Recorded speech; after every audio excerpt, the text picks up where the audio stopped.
Top, c'est parti. Bonsoir, mesdemoiselles, mesdames, messieurs. Je vous salue tous, prononçant à ma pensée le prénom et le nom de chacun de vous.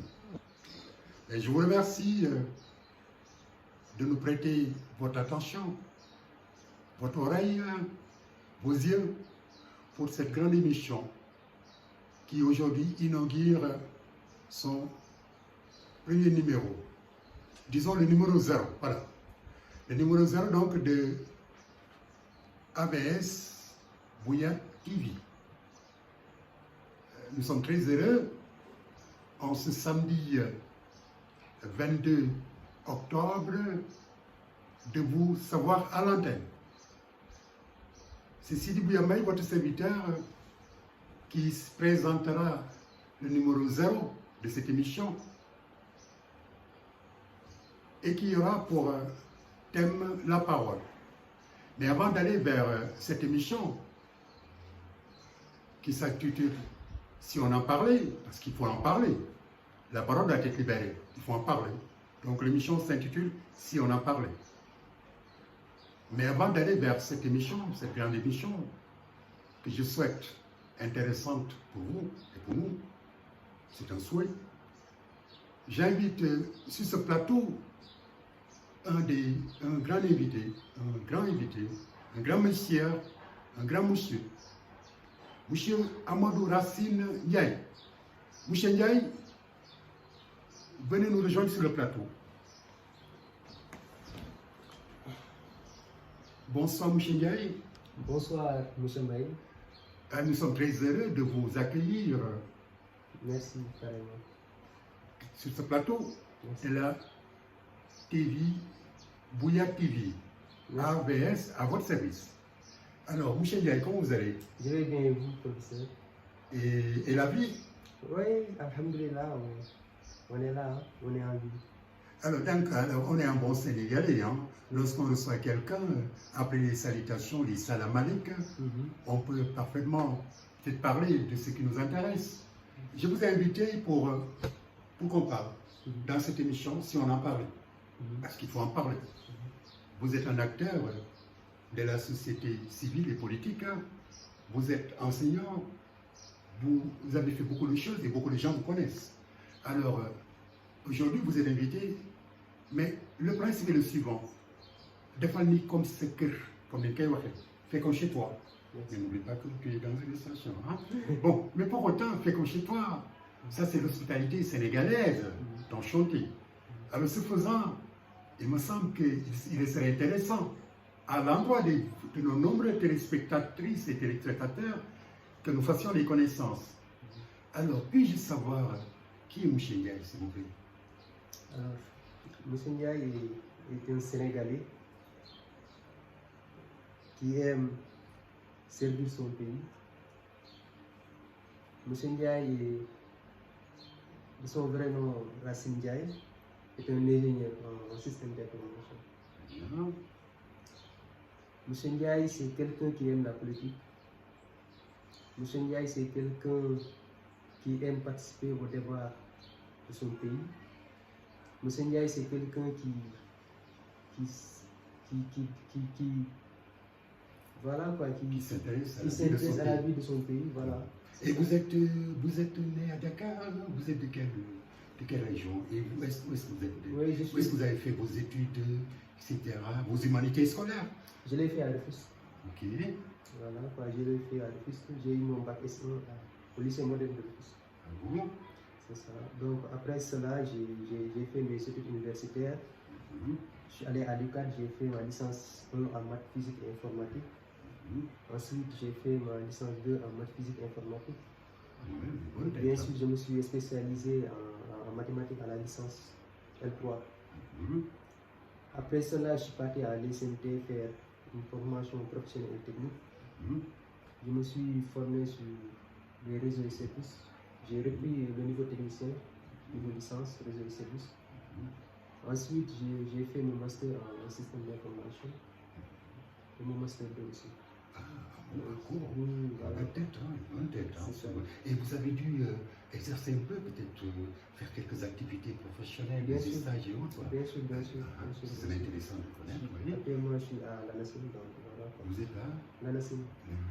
Okay. Qui signifie quoi? C'est l'Agence nationale de l'aviation civile. Ah, d'accord. Et avant ça, vous avez été que là, après vos études? Bon, à part les études, j'ai dirigé des mouvements. Hein. Ok, donc ça c'est le mouvement associatif. Oui, et sur le plan professionnel, vous avez été donc, vous n'avez pas fait des stages, vous êtes carrément à l'ANACIM. Oui, j'étais aussi à l'Agence nationale de l'aménagement des territoires. Très bien. Là, j'ai fait mon expérience aussi avant d'être à l'ANACIM. Ah, super. Ah, mais c'est intéressant. Voilà un beau parcours. Hein. Et vous, jeunes Sénégalais, voilà un jeune qui est ingénieur. Voilà, il est là. Mais voilà. Hein. Un exemple donc type de nouveau Sénégalais. Hein. Et vous dites que vous êtes politique. Vous vous intéressez à la politique depuis quand? Vous avez dit que vous étiez dans le mouvement associatif. Parlez-nous un peu de vos activités dans le mouvement associatif. Bon, le mouvement associatif a pour but d'aider les populations vulnérables. Parce que parfois, vous voyez des enfants qui sont sans papier, scolarité. Bon, on les assiste. Parfois aussi, vous voyez des enfants voilà quoi, qui rentrent dans le milieu scolaire, mais ils n'ont pas le niveau. Donc, du coup, on est obligé de se construire en groupe et de les accompagner afin qu'ils puissent avoir un bon niveau. Voilà quoi, donc c'est ça. Là, vous êtes vraiment au pays, hein, franchement. Oui, ça, vous êtes très actif et très utile. Oui, vous contribuez donc au renforcement pédagogique des enfants. Des enfants, oui, c'est ça. Et affiner un bon projet pédagogique, hein, éducationnel. Oui, c'est ça. Et qu'est-ce que vous pensez de cette jeunesse? Vous avez des espoirs pour le pays? Pour sur le plan pays, politique, économique, tout ça, bon, je ne sais pas moi. Surtout sur le plan politique, qu'est-ce que vous en pensez? Parce que vous me disiez que vous êtes politique. Oui. Ouais. Sur le plan vous êtes politique depuis quand, par exemple? Depuis 2016. À 2016. Depuis 2016, je commence à vous êtes impliqué, vous êtes très actif. Oui. Okay. Et du coup, bon, je ne vais pas dévoiler mon... voilà, quoi, c'est ça. En tout cas, vous êtes un actif. Oui, c'est ça. Mais au Sénégal, là, bon, il faut changer la manière de faire de la politique. Quoi. Mensonge, voilà quoi, détournement de biens publics, détournement de valeurs. Tout ça là, il faut revoir la manière de faire de la politique. Et pour cela, bon, on est engagé, voilà quoi, pour changer tout ça. Quoi. Donc, comment vous définissiez la politique? Selon vous, ce serait quoi la politique, la bonne politique? Comme tout le monde définit la politique, c'est là de gérer la cité. Et dans le cas d'espèce, vous dites qu'il faut changer de paradigme. Oui, c'est ça. Quel type de politique vous proposez, M. Il nous faut des hommes politiques qui ont voilà, intègres, qui ont des valeurs. Voilà, c'est ça, qui croient à quelque chose. Voilà quoi. Ah non, et c'est aussi grave que ça. Ah, bien sûr. Ah oui, pour la majorité, ils ne croient à rien. Ah, mais la politique, c'est des valeurs. Hein. Donc, si vous n'avez pas de valeur, moi je pense que vous ne pouvez pas faire de la politique. Ah non, attendez. Lorsqu'on regarde la rue, Michel, et qu'on lit les journaux, qu'on regarde la télé, on est souvent toutefois couvert par l'acte au de la mélancolie. Tout est à l'envers. Vous pensez que c'est dû à quoi? Oui, c'est dû au comportement, c'est dû aux valeurs qu'on nous a inculquées dès qu'on a 6 ans ou 7 ans, 8 ans, dès qu'on a 17 ans ou je ne sais pas. C'est ça. Donc, donc incombe à la famille. À la famille, c'est ça. Aux parents qui ont démissionné. Oui, c'est ça. À l'éducation. Et l'État dans tout ça? Bon, l'État, lui, l'État c'est nous. Moi, je pense que l'État c'est le peuple d'abord. Ah oui, c'est le bien sûr. C'est nous. Maintenant, l'État en tant que tel, par exemple, si on prend l'État sénégalais qui gère la cité, par exemple, je pense qu'il nous faut, comme je dis, il nous faut des gens qui sont là pour le pays et pas pour eux. Ah donc, si vous dites il nous faut, ça veut dire que ce qu'il y a, c'est pas ça. C'est pas ça. C'est pas ça. Les gens sont là pour eux-mêmes. Voilà. Mais pas pour le pays. Pour servir la nation. Oui, c'est ça, pour servir la nation. Là, c'est un jugement assez. Vous ne pensez pas que c'est trop comme jugement? Non. En fait, le problème au Sénégal, c'est que les politiciens, moi je dis les politiciens professionnels, moi je les appelle comme ça. Parce que moi je pense qu'un politicien il doit avoir d'abord un métier. Le métier Ah, la politique ne serait pas un métier. Non, la politique, c'est pas un métier. Ah, gérer la cité, être présent pour les affaires de la cité, c'est pas ça. Ouais, je suis pas moi. Non, c'est pas un travail, ça aussi. Non, ça, c'est pas un travail. Ça, c'est servir. Ah, mais si on sert tout le temps du travail qu'on consacre à servir, est-ce que c'est pas un travail? Est-ce qu'il n'y aurait pas une adéquation entre politique et travail? Mais monsieur Mbaye, la politique, elle n'est pas éternelle. Hein, donc, du jour au lendemain, on peut t'enlever la... Ah, comme au travail, on va aller à la retraite. Oui, mais ça, c'est différent. Hein, parce que le métier, quand même, le métier, vous pouvez mourir avec votre métier. Hein. Le métier, c'est ce qu'on a... Quelle est la finalité d'un métier, à la limite, finalement? Parce que, surtout, lorsqu'on a été sur un métier, c'est pour faire quoi? C'est pour garder sa dignité. En faisant quoi? C'est pour garder sa dignité, c'est-à-dire, si on a un métier, on sait faire le métier, voilà, quoi, on se débrouille. On travaille. Voilà, on se débrouille tout seul. Même si on regarde la politique, voilà, quoi, la vie continue. Ne soyons pas comme les chats, friands de poissons et de esclaves. Voilà, exactement. Donc il faut travailler. Il faut travailler la vie des vivants. Il faut travailler, il faut avoir un métier. Il faut être formé. Et quel est le niveau de formation des jeunes dans ce pays? Parce qu'à la limite, métier, oui, mais il faut d'abord être formateur, formé.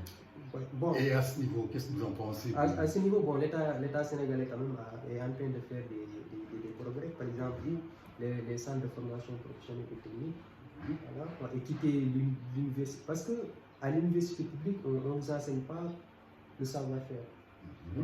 À l'université, voilà, c'est ça. Voilà, on donne les connaissances générales. Donc, maintenant, l'État sénégalais est en train de faire des pas. Par exemple, l'UVS, l'Université du Sénégal. Voilà, c'est bon.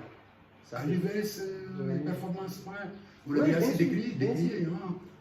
Bon. Parce qu'à la limite, il faut la présentielle, là-bas il n'y a pas de présentiel. Bon, peut-être les Sénégalais n'ont pas l'habitude de faire ce genre de pratique, mais en France ou dans les autres pays, par exemple, l'UVS, voilà quoi. Ah, le Covid a été un moment. Voilà. Moi, je pense que l'UVS, c'est une innovation.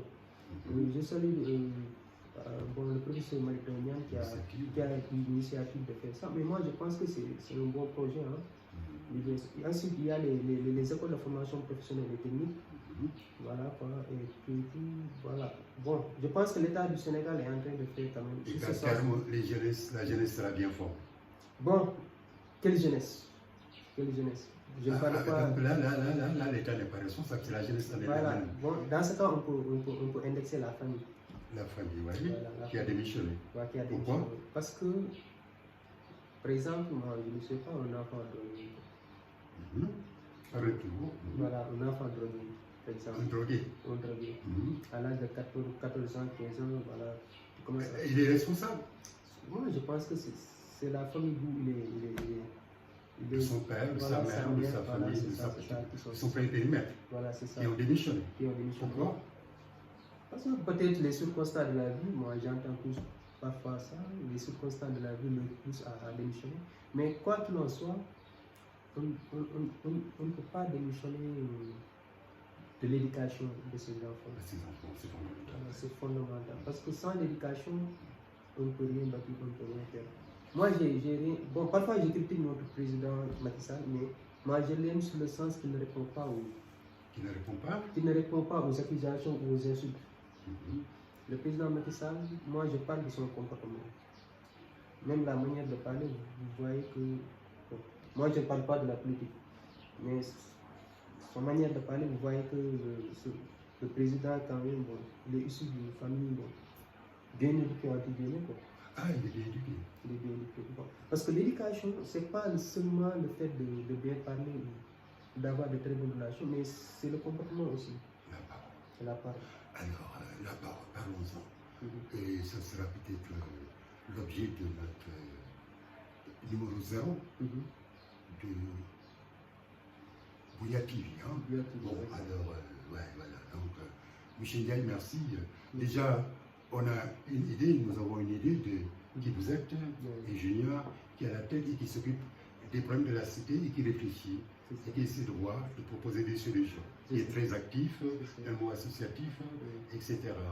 Et qui pense qu'en fait qu'il faudrait qu'il s'implique comme tout le monde, parce que le Sénégal a besoin de l'implication de tout le monde. C'est de ça qu'il s'agit. Ouais. Merci, M. Ndiaye. Merci. Alors, comme vous le voyez, mes amis, si on a parlé aujourd'hui, donc le soir, M. Ndiaye, qui va être mon co-débatteur, il pourra à son aise me poser des questions avant qu'on aille au numéro 0 de l'émission, si on en parlait. Alors, M. Ndiaye, la parole est à vous. Vous pouvez me poser des questions parce que, somme toute, on a une connaissance de vous générale, à peaufiner plus tard dans la pratique. Ceux qui vous connaissent ne vous démentiront pas. Alors, il est bon aussi que nous nous connaissions. Alors, la parole est à vous pour me poser peut-être les questions que vous voulez, parce que moi, je voulais bien que ça soit interactif, hein, que les gens se posent des questions, qu'on parle, qu'on reprenne la babala et qu'on essaie de discuter. Parce que c'est dans le débat où j'ai la lumière, dans la bonne parole. Encore une fois, M. Ndiaye. M. Ndiaye, vous avez la parole. C'est quoi la parole, professeur? Avant de parler de la parole, parlons de... Vous me dites professeur. Pourquoi vous me dites professeur? Ouais, vous êtes professeur des lettres. Parce que vous pensez, moi j'ai fait des mathématiques, hein. J'ai eu un bac S1 comme vous, j'ai eu un bac C. Vous avez écrit des livres, voilà. Parce que je suis pleurant. Oui, c'est ça. Alors là, il faut peut-être que je me présente à vous. Je m'appelle Sidi Bouyambaye. Je suis sénégalais comme M. Ndiaye, bonté. Mais la particularité, c'est que moi, je suis un aveugle. Je suis un habitant de la nuit éternelle. Je suis un d'humain galvaudé, Silmara. Voilà. Je ne vois pas. Je suis un habitant de la nuit. Mais vous, vous êtes habitant du jour et de la nuit. Bien sûr. Michel Ndiaye, on m'a toujours dit que le temps est l'alternance du jour et de la nuit. Vous êtes d'accord avec moi? Bien sûr. Alors, c'est ça qui fonde le temps. Mais chez moi, le temps ne s'alterne pas. Il n'y a pas de jour. Mais je vous pose une question, M. Ndiaye. Est-ce qu'il y a possibilité de jour sans nuit? Non. Ah, un jour éternel, ça n'existe pas. Bien sûr. Mais une nuit, oui. Je suis dans la nuit, j'habite donc dans la nuit, je suis dans la longue nuit, cette nuit éternelle. Je ne vois pas. Mais j'ai un débat à poser à M. Ndiaye. Parce que le débat qui s'est posé depuis toujours, depuis l'origine des temps, dont je symbolise une partie, est le suivant. Le voir et le non-voir. Qu'est-ce que voir? Qu'est-ce que non-voir? Et je me rappelle dans nos grandes réflexions philosophiques ou nos enseignements philosophiques, on a toujours parlé d'Aristote, le père de la science. Pour lui, sans les yeux, rien n'est possible. N'est-ce pas? C'est ce que les Sénégalais disent. N'est-ce pas ce que les gens disent? Mais est-ce que c'est toujours vrai? Parce que les yeux te permettent, ou la vision, de voir les formes, d'appréhender les formes. Gis, xool, gis ki nga bëgg, gis couleur yi, gis temps beeg yooyu. Je crois que c'est tout ça. Mais à la limite, les femmes yeneen, et d'autres, comme Platon, comme Hegel, qui disent que lorsque vos yeux physiques s'estompent avec la tombée de la nuit, c'est là où s'ouvrent les yeux de l'esprit. Est-ce que vous êtes d'accord avec nous? Bien sûr. Car au cœur de la nuit, c'est les savants, les poètes et les amoureux malheureusement sont réveillés, mais aussi les brigands. Et qu'est-ce qui cherche dans la nuit? Là où les yeux sont en silence et le monde est en silence. Lorsqu'il fait noir, on n'a pas de frontières. Mais lorsqu'il fait jour, vous avez des frontières. Vous êtes dans une salle, n'est-ce pas? Bien sûr. Alors, voilà la problématique. C'est que moi, habitant de la nuit éternelle, au lieu de recevoir de vous la pitié, je me dis que, mais attends, pourquoi avoir pitié de nous? Parce que vous, nous tous, créatures, nous sommes une création de Dieu. Nous sommes prisonniers de l'espace. Entre ciel et terre, nous sommes prisonniers. Il y a la stratosphère, troposphère, ionosphère. C'est la stratosphère. Et c'est là où il y a la possibilité de vie, n'est-ce pas? Donc nous sommes ici prisonniers. Mais en même temps que vous, moi je suis prisonnier de l'espace, dans l'espace. Mais lorsque je regarde, je n'ai pas de frontière murale. Je vois votre forme. Je suis dans l'éternité. je suis dans la nuit. La nuit, tous les chats sont gris. Donc, poser le débat entre voir ou non voir, qu'est-ce que ne pas voir, c'est poser la problématique en fait, ontologique, quoi, si on veut, qui par lui ne nous avance pas. Mais ce qui est avéré, c'est que la nuit transcende tout. Le jour limite tout. Et on a besoin du jour. Et que le temps est fondé par l'alternance du jour et de la nuit. Donc, moi je suis un habitant de la nuit éternelle depuis 32 ans, après des études mathématiques, comme je dis, et autres, vers mes évangiles scolaires, universitaires. Je suis devenu aveugle par la faute d'une petite méchante méningite et des erreurs médicales à l'université Cheikh Anta Diop. Et depuis lors, je suis dans la nuit. Mais je me suis construit dans la nuit. Mouvement associatif comme vous, Union des comités de gestion des délais de grandeur 4.1, Jean Bellamy et autres. J'étais le manager, coordonnateur. CIRDEF, comité d'initiative et de réflexion pour le développement de FAS, coordonnateur. J'étais aussi dans beaucoup de mois membre du CAEC, Centre africain d'échange culturel, CONGAD, tout ça, c'est la société civile. J'ai beaucoup fait dans la nuit. Ensuite, pour être après politique par accident. Par accident parce que tout le monde est politique, surtout comme vous le dites, nous participons à la gestion de la cité. Mais un jour, j'ai rencontré quelqu'un qui a pleuré, qui a eu pitié de moi. J'ai eu pitié de sa pitié. Et je me suis intéressé à ce qu'il faisait. Il me disait qu'il était un homme politique, entre guillemets. Et j'ai demandé à voir qu'est-ce que la politique au Sénégal. Et j'ai compris qu'il y avait beaucoup d'erreurs qu'il fallait redresser. Je me suis investi en politique pour devenir le premier leader non-voyant, chef de parti, Alliance pour la conscience citoyenne, porté sur les fonds baptismaux en 2005 au Centre culturel de Face de l'Homme devant toute la presse.